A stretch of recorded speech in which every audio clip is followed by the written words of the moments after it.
So have you ever had like this one item that you've always wanted? Like it's not really that important. It's not really anything super cool. It's just one little trinket that you've always just kind of wanted but never really found it a priority to buy. Well, for me, that's the easy button from Staples, and look what your boy got. That was easy.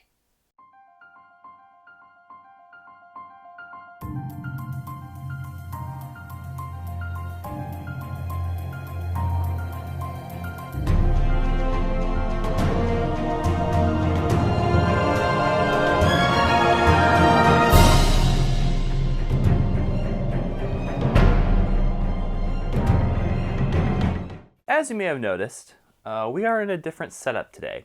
That's because we are sitting on my bed right now. And the reason we are sitting on my bed is because this is where I play most of my video games.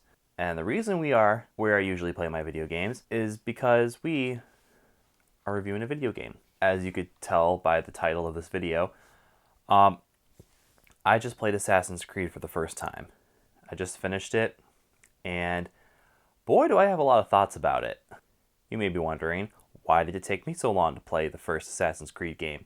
Well, I'm about 22 years old, almost 23, and when this game came out, I was but a small child, so I wasn't really allowed to play rated M games as a kid, so I've only had an opportunity to play it now that I'm an adult. So that's why I waited so long. And yeah, like I said, I have a lot of opinions on this game.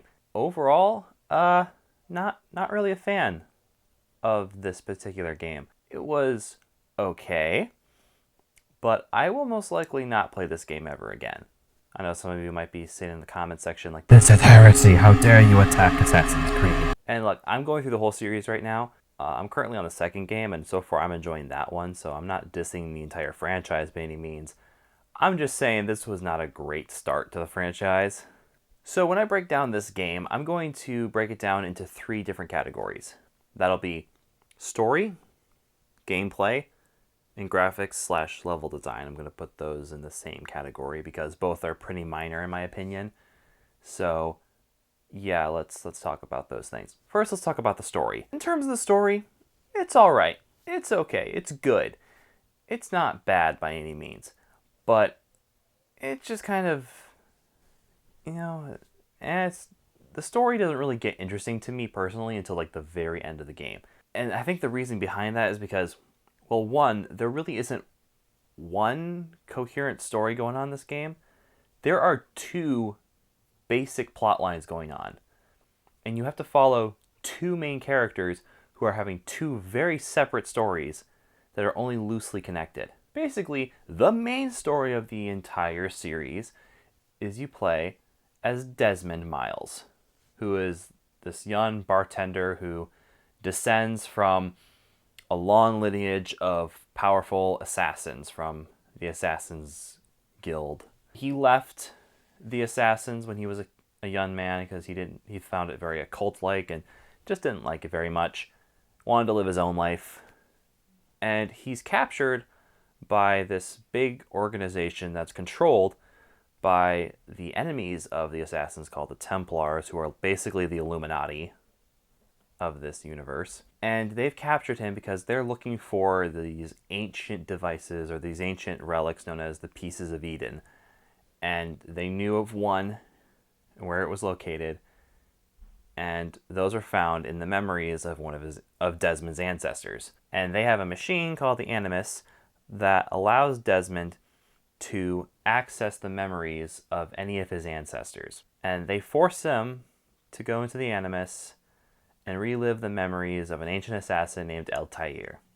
And so Desmond has to go inside the Animus, and then during your times in the Animus, you follow the adventures of Altair. And this is why I talk about this, it gets very jarring, and there are times when the main, story, I guess, of the game is about Altair, but then you keep getting pulled out of the story at random points, and then you're back with Desmond in the lab, and they say, "Oh, go to sleep," and then come back, and then go back in the Animus, and it's like, what's the point of that? It just pulls me out of the story. So when you go in the Animus and you play as Altair, the story of that part of the game is you play as a young assassin named, Altair, who has taken it upon himself to break all 3 tenets of the Assassin's Creed code because he's a cocky jerk who thinks he's all that and doesn't need to follow the code and thinks that his way is better than everyone else's. Those 3 tenets are: stay your blade from the flesh of the innocent, hide in plain sight, be one with the crowd, and never compromise the Brotherhood. And in the first part of the game, Altair breaks all 3 and nearly gets everyone in the Brotherhood killed. And because of this, he's punished and stripped of his rank and status and has to relearn the ways of the Assassin's Creed. Oh, that's why they call it that. And in order to regain his honor, he has to assassinate all 9 Templars and prove his loyalty to the Assassins again. As he kills all 9 members of the Templars, he learns a valuable lesson about himself, the Templars, and why these 3 tenets exist, and what the Assassins themselves actually stand for. And that's pretty much the basic gist of the story without necessarily spoiling everything. After this point, I'm going to start getting into some spoiler territory, so if you've never played this game and you want to go into it with a fresh mind, and you just want to know my basic thoughts on this game, I thought it was alright, but I'd never play it again. Maybe you might think it's different. I don't know, just play it for yourself and, come up with your own conclusions, I guess. But pretty much, I thought it was just okay. Okay, so from here on out, I'm going to talk spoilers about the story here, so here we go. Honestly, I did enjoy the character of Altair, and I did enjoy his growth from being this, narcissistic, jerk of a character who was so full of himself and thought he knew better than everyone else, to then becoming a very humble and noble warrior. So I enjoyed that aspect of this game. I don't feel like I connected with Altair as well as maybe some other protagonists of some video games, but I think that's just due to other aspects of the story that, just kept pulling me out of the story, and it was just very jarring for my brain. Desmond himself is also an interesting character, though we know less about him than Altair. He's just this dude who's being forced to work with the bad guys, even though he doesn't want to.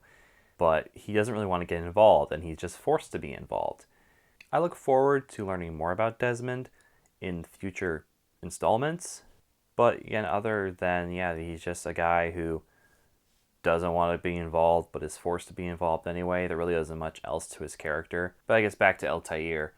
The whole story of that game is about him regaining his honor and regaining, his status as an assassin. And each kill he does teaches him something new about the world. Basically, what he learns is that the Templars have infiltrated all of the big factions of the whole War of the Crusades, which, by the way, is when that part of the game takes place. All of Altair stuff takes place during the Crusades.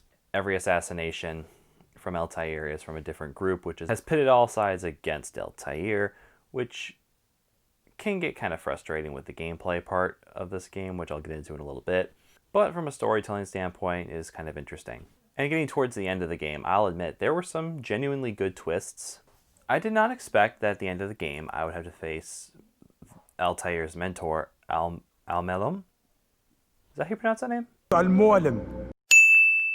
But yeah, he ends up going from being the mentor figure to finding out he's actually the ringleader for all these Templars, and only sent Altair to kill the rest of them to get them out of the way, which was a pretty big twist. And but the end of the game is really where I got interested with this story, because in the end, through the Animus, Desmond finds that the old piece of Eden has a map to other pieces of Eden around the globe, and because of that, the bad guys, the Templars in the future with Desmond, now have a map to all of the pieces of Eden, and they keep Desmond alive only because they think he might be useful in finding them.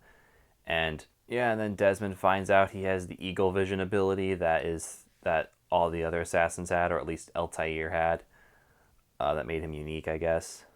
Like this weird, sixth sense ability. And he uses it to find, clues that were laid from previous test subjects from the Animus, and it reveals that there's a lot more going on, and it's like, oh, okay, this is a mystery, and I'm kind of intrigued by this now. It's a little creepy, and there were hints of that throughout the game. Every time Desmond woke up from the Animus and was forced to go to bed, you'd get little flashes of like little dreams and images of these symbols that you find at the end of the game, and it's like, oh, that's a little creepy, but also intriguing. So yeah, like overall, the story itself is all right, but not like amazing or anything. There weren't really very many like moments that made me drop my jaw or anything.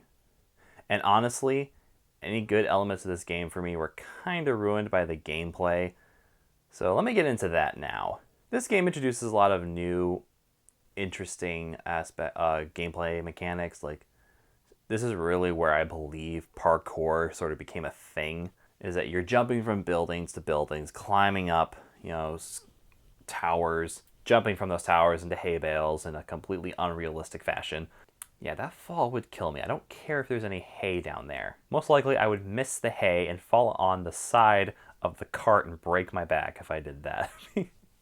But all of that aside, the idea itself is actually pretty fun. And when it works, it's fun. But there were many times where, yeah, I'd be trying to jump one way, and for some reason, Altair would jump the complete opposite way. This could just be because I'm an idiot and I didn't play the game right.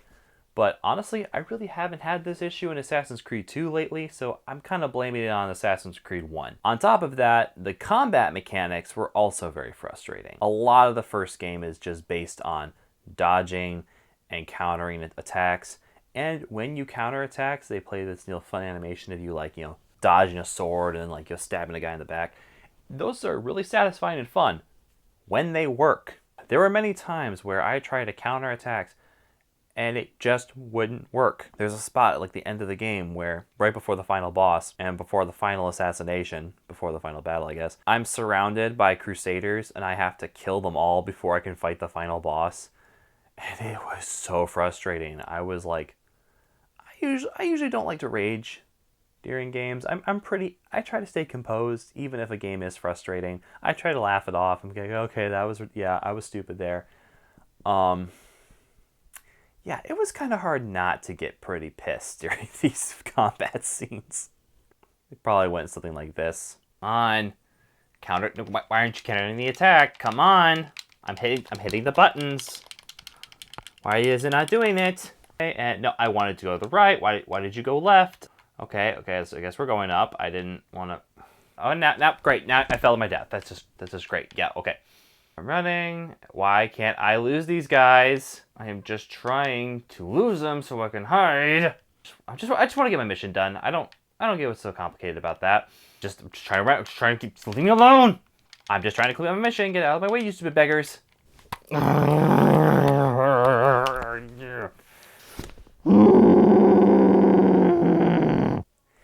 Yeah, I'm not proud of that, but yeah, it was that frustrating to me. There were many times I just went, you know what? I'm about to just uninstall this game, quit, and if I want to experience this story, I'll just look up some playthroughs on YouTube.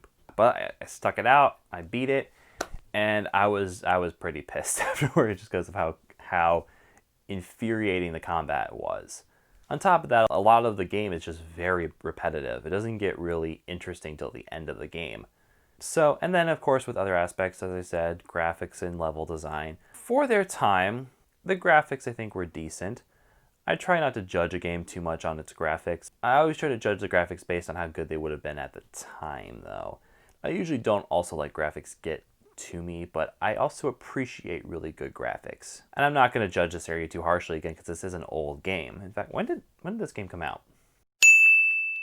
However, for most games during that time that I've played, there are games with better graphics. For instance, Mass Effect, one of my favorite video games franchises ever, has some pretty good graphics for its time that still hold up very well to this day. And in comparison to Assassin's Creed, that came out the exact same year, the graphics aren't as good. I'm sure for their time they were passable, But in comparison to other games I played around that release time, there are other games with better graphics. So actually, again, with level design, it's all pretty great, and the graphics are great on the actual levels themselves. It's just the character models they just don't look as great, in my opinion, at least with the face and all that. It's definitely obvious that most of the budget when it came to animation and graphics came to the level design, because that's really where they were going for. So with everything together, with a story that's it's all right, but not like fantastic, and with gameplay that like 50% of the time was pretty good, but the other 50% was pretty terrible, mixed with some okay graphics and some pretty decent level design. All in all, I'd give the game probably like a 6 out of 10. It's definitely not like the worst game I've ever played, but it's definitely not a game I'm interested in revisiting. But anyways, those are my first impressions of Assassin's Creed. Like I said, I'm still playing through the second game. I'm already enjoying it a lot more. So I actually look forward to doing a review for that game as well. So look for that. And this will be a whole series I'm planning on doing where I am going to play a bunch of games for the first time and just kind of give you guys my opinions.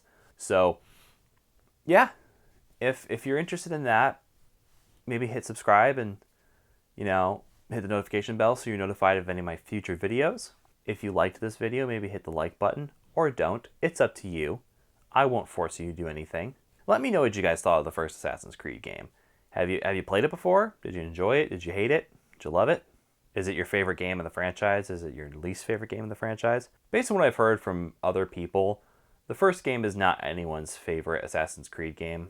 So I'm very optimistic for the rest of the series. Thank you guys so much for watching and have a good one.